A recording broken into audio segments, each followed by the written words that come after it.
Bugliosi says there is no question that Oswald ordered and picked up the 38th Smith& Wesson revolver that he says was used to kill Tippit. This transaction was handled at the delivery end by a private mail delivery company called Railway Express Agency, REA.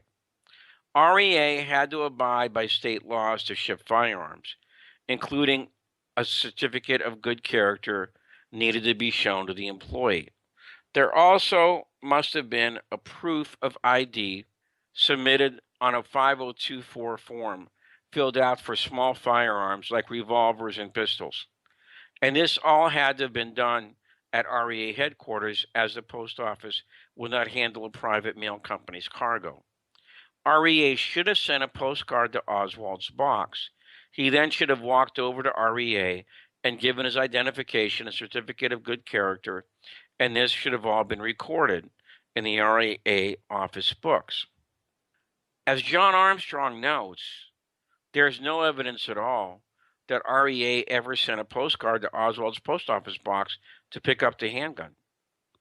There was no 5024 form either, or a signature of receipt by Oswald or Heidel for the package.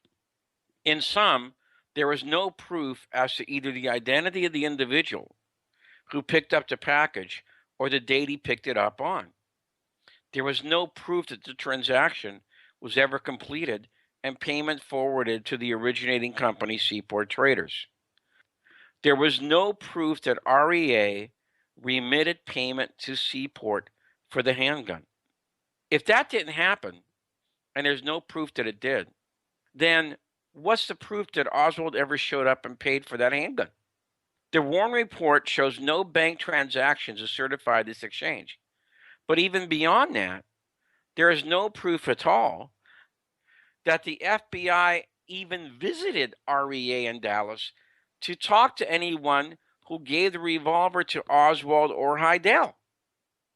Now, if this transaction was really kosher, and it happens the way the Warren Commission said it did, don't you think the FBI would have been there recording all this information? Here's the guy who turned over the revolver to Oswald. Here's his signed receipt.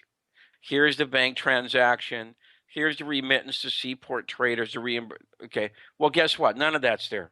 If one looks askance at the credibility of Marina Oswald, and if one thinks the backyard photographs are debatable, then the chain of possession of the 38 Smith & Wesson begins on November 22nd, 1963. And by the way, I mean that literally. Because there's no back documents on that transaction. There's nothing to prove that it happened. Okay, and by the way, like I said, what makes it even worse, there's nothing to even prove that the FBI was ever at REA. So, again, this is a really part of the case that most people ignore. But it's very, very important because, in my opinion, and I think in the opinion of a growing number of people, there really is not any evidence that connects Oswald to this Smith & Wesson. There simply is not a documentary record. And if Oswald would have had any kind of skilled attorney in his corner, I'm sure they would have gone over this in court. I would have loved to have gotten someone like, say, Clyde Tolson, Carter DeLoach, or J. Edgar Hoover on the stand and asked them, okay, show us the reports of your FBI agents going to REA. Show us the evidence that they collected while they were there to go ahead and prove the transaction from Seaport Traders through REA to Oswald and the remittance back to Seaport Traders. Because there's none of that in the record.